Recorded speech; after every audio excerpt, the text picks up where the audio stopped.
Hello everybody, it's Philly Kuts with another Hump Day Haul. We are up to number 77. You know, when I get together with you guys and we take a look at the stack of comics I got for the week. This week, March 2nd, 2016. You know, no big whoop. Now, we got a lot of things a-brewing in the DC universe. Mainly, a lot of issue number 50s are happening this month. The new 52 titles, or post-new 52 titles, whatever you want to call it, or soon-to-be rebirth titles, have hit 50. And be prepared to spend some Fetty, folks. Get that Fetty out, because you're going to be looking to spend maybe $1 to $2 more per issue, but you do get some extra pages, which is nice. Green Lantern number 50. Look at that, baby. And, I'm not sure what's going on with the cover here, because I thought that the cover, the regular cover here, was going to be Green Lantern Parallax, you know, like a Parallax version of Green Lantern, but apparently it's not. I got this, and I guess all month, this month too, with the DC variant covers, they're going to be all Batman vs. Superman related. So, I decided to go with this one. Look at, man. There's been a lot of build-up into this issue, and it looks like it's going to be paying dividends. What we have here in this issue is we have Parallax Hal Jordan coming into Renegade Hal Jordan's Earth. Now, Parallax's Hal Jordan, his Earth has been destroyed, and it kind of opens with that here in the beginning, showing that destruction of Coast City. You know, like millions upon millions of people died in that. The aftermath. They got a lot of big 2-page spreads in this issue. Billy Tan doing most of the artwork here. Apparently Parallax has caught wind that Renegade Hal Jordan is in a bit of trouble here, and he wants to reclaim this Earth as his own. And kind of wants to take over, you know, Hal Jordan's family. It's interesting. His family is playing in the park, and he comes up to Parallax. Green Lantern comes up to Renegade Hal Jordan's family, and they're like, who the hell is this? Like, what is going on? You know, he's like, come here, let me hug you. I love you. And then there you go, Renegade Green Lantern's like, nobody messes with my family.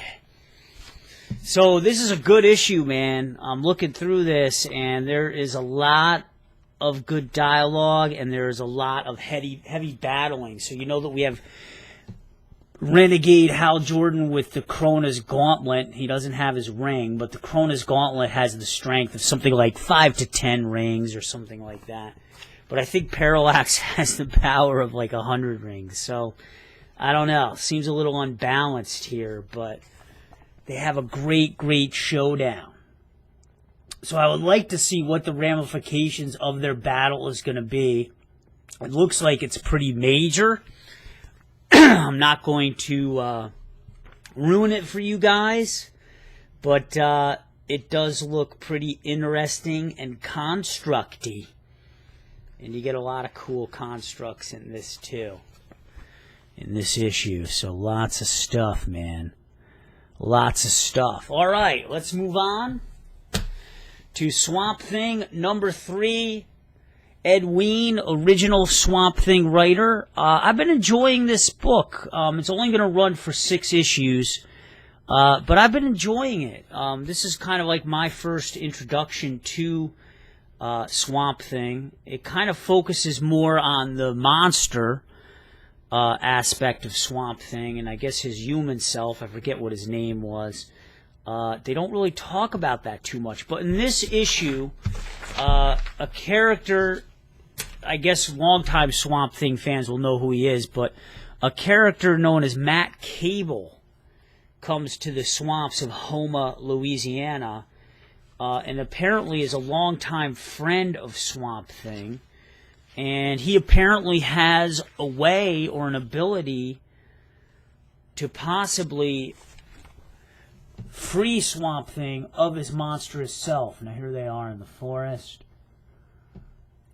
And I guess that's what the kind of the crux of this issue is that this guy, Matt, is going to try to help Swamp Thing out, help him become human again. What's kind of cool is that the sheriff in this town has ties to the Batman universe because it is Lucius Fox's niece. Now, I don't know if I can get a shot for you guys, but it's his niece. So that's a pretty cool tie-in too. I imagine that that's going to tie in maybe in the later issues. I mean, we're halfway done here, so I don't know. Maybe something is going to go down. And then also there's a family of people known as the Zatara family. And again, I'm not very familiar with Swamp Thing universe, so I don't know if that's like an old favorite here, but the Zatara family is also involved. It's kind of cool because there's like a lot of like witchcraft and stuff in this book. And the last 2 issues, Swamp Thing saved a university town from a zombie, and he had to do like a special thing with the zombie. He had to pour salt into its mouth, fill its mouth up with salt, and then sew it shut, and that was the only way to kill it. Swamp Thing's a badass dude, man. He did get ripped in half by this zombie, but he has powers of regeneration, similar to like Lobo. That's what it reminded me of mostly, and he can heal very, very rapidly and quickly. All right, so we have the Omega Men, number 9. Huge issue last month. The Omega Men brought Kyle Rayner, who's been their prisoner. Kyle Rayner has been imprisoned by the Omega Men. They actually put a bomb in his throat. That's how they kept him at bay. They said, if you act up, we're going to detonate this bomb that's in your throat and you're done. Now, the leader of the Omega Men, Princess Callista, has also been prisoner by the Omega Men. But wait, no, not really. She was just pretending to be a prisoner of the Omega Men. She's actually the leader. Now, she was doing this to try to gain favor with Kyle Rayner, kind of, mold him, bend him to her will, try to get him in love with her, enamored with her, but it didn't work out. Kyle Rayner's a smart dude, kind of saw through it. Anyway, Omega Men, they bring Kyle Rayner to this planet named Vrul, and there was a massive, massive genocide here on this planet. Something to the effect of like 7 billion people. Just mass sheer destruction. And it was kind of to illustrate to Kyle Rayner, this is the evil that we're dealing with. This is the evil that we have to go up against. And this is why we are doing such extreme acts of terrorism, if you will. Great book written here by Tom King. I mean, it's a real thinking man's book. You get tons of great artwork in here by Barnaby Bodenga. There's a great picture of a robot that kind of reminds me of Descender a little bit. Really, really good artwork. Just great universe and world building in here. Here's Kyle Rayner with Princess Callista, about ready to make a speech. But just exciting book. And I'm just wondering what, if any, ramifications this is going to have for the rest of the DC universe, especially in the Lantern realm. So I'm curious to see how that plays out. But it's got a great cast of characters. Like I said, great world building. It's just a well-rounded book, and it's kind of like in a 9-panel format, so you get a lot of value for your money. And it's a good read. It's worthy of a reread because you will pick up a lot of different things on the second reading. And you don't burn through it in like 10 minutes like most comics. It's like a 20, 25-minute read. All right, on to Marvel. And this week I only got one Marvel title. We got Darth Vader. And his story continues with the Ore Barons. Now, he's finally regained favor with the Emperor. The Emperor has kind of lost a lot of faith in Darth Vader. You got to remember this takes place after the events of New Hope, so the Death Star blew up, and then there was a series of a couple other missions that Darth Vader seemed to bungle. So the Emperor's lost a lot of faith in him. He's been kind of putting Darth Vader to the test. What I like about Darth Vader in this series is that Gillian, the writer, Kieran Gillian, has really made Darth Vader kind of challenge the Emperor. You know, lots of times in the movies, Darth Vader kind of just seemed like the Emperor's bitch, right? Didn't really question the Emperor. You know, in Empire Strikes Back especially, he just seemed to be like a loyal, you know, manservant. So I really like how it's been written that Darth Vader is a bit defiant in a way. So the story continues, him dealing with these ore barons. You know, the Emperor and the Empire need this ore. It's important. These ore barons are not exactly willing to work with Darth Vader. They are pretty resistant. So he has to go and layeth the smackdowneth on this planet. And in order to do that, he's kind of had to make friends with one of the princesses on that planet. Well, he didn't really make friends with her. He kind of murdered her whole family and then said, yeah, I'm putting you in charge. I guess because he feels that a younger female would be more pliable. And I'm sorry if that sounds sexist, but that's the way it was written, man. I'm not saying it. It's just kind of, you know, Lord Vader's rationale. I hope my girlfriend doesn't kill me for that. Holy shit. All right. Darth Vader, check it out. Good comic, man. I'm enjoying it. Okay. Dark Horse. We got the conclusion of the first arc of stories of Joe Golem, Occult Detective, number 5 of 5. Now, this issue, the last 2 stories of this book, and I unfortunately missed issue number 3. I totally forgot to buy it, which was the last issue of the first story. I'm going to have to try to pick that up. I've been looking for it at my shop, but they don't have it. Anyway, this story here, The Sunken Dead Part 2, reminded me of The Walking Dead. Now, obviously, because there's a lot of zombies in here, it is essentially a zombie story. But what reminded me of The Walking Dead, now I don't know if any of you guys watch that, but if you do remember the governor, the guy with the patch, real evil bastard, he was keeping his daughter in a closet, his zombified daughter. It was like of a little girl. She was something like 4 or 5 years old. It was real eerie. It was real creepy. I think it was in season 3, I think. I don't remember. Season 3, I think. Well, this dude that Joe Golem goes to investigate, he's an occultist, a lonely occultist, and he had his family. He was keeping his family like suspended in water, keeping them alive because he had acquired this book that he would be able to resurrect the dead with, and his plan was to totally resurrect his dead family. He did, and then these zombies sprouted up all over the fucking place. And Joe Golem's got a lot of fucking shit to do now, you know? I mean, thanks, dude. So it just totally reminded me of that, and it was just creepy, and it just gave me a real creepy feeling. This is co-written by Mike Mignola and Christopher Golan, so classic, you know, Hellboy, BPRD kind of team up, and Patrick Reynolds, who did a lot of great work with Abe Sapien, and I think also with BPRD too. He's done a bunch of stuff. The artwork is great. The zombies really do look creepy. You know, I get like a creepy, crawly feeling whenever I see these fucking zombies, and they just kind of make my skin crawl. So I believe that this is going to be continuing. I really hope it does. I know that there's a book, like a prequel, before this series, which I may even pick up and read, because I really did enjoy Joe Golem. Now, there's a whole other batch of story here. Joe Golem, I guess, might have lived a past life as a golem, which is like this big being that's crafted out of mud, in Slovenia in like the 14 or 1500s. You know, he goes to sleep and he has these dreams about this guy.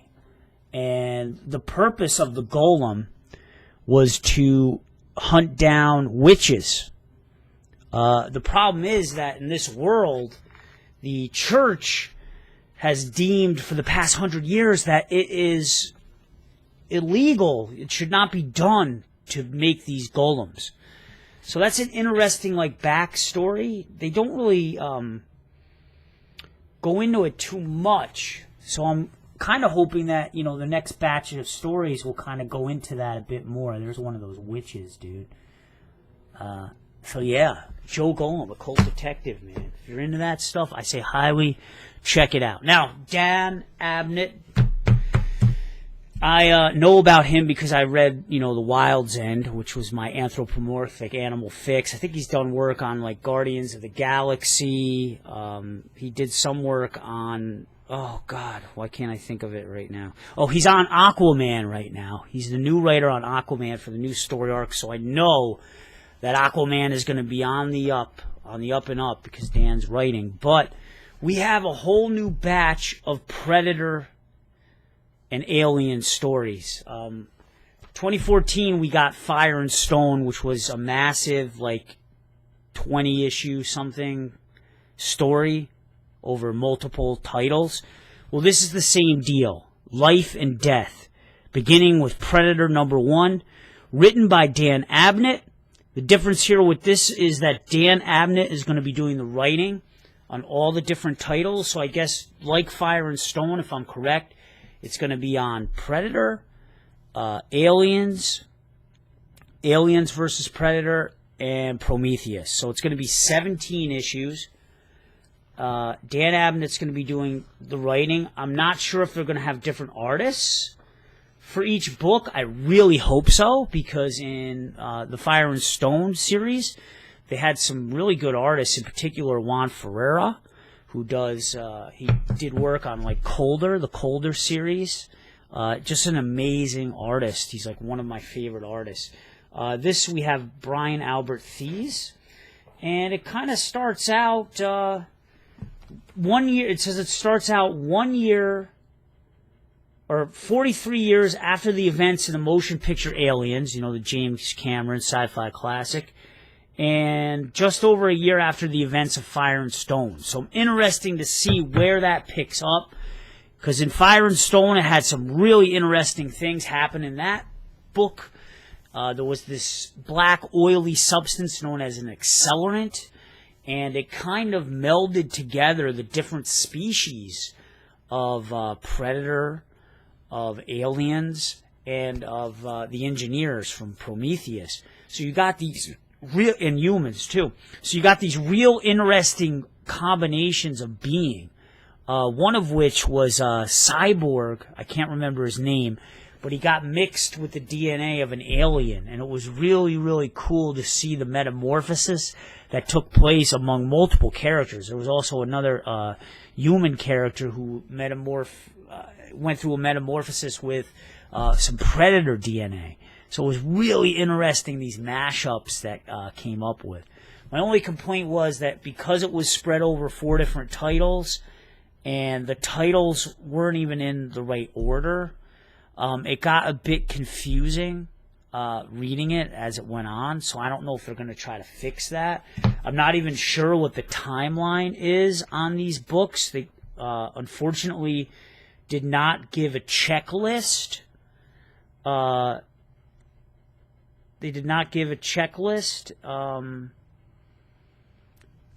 I don't know. I have no idea. All I know is that #2 of Predator, it says it goes on sale April 6th.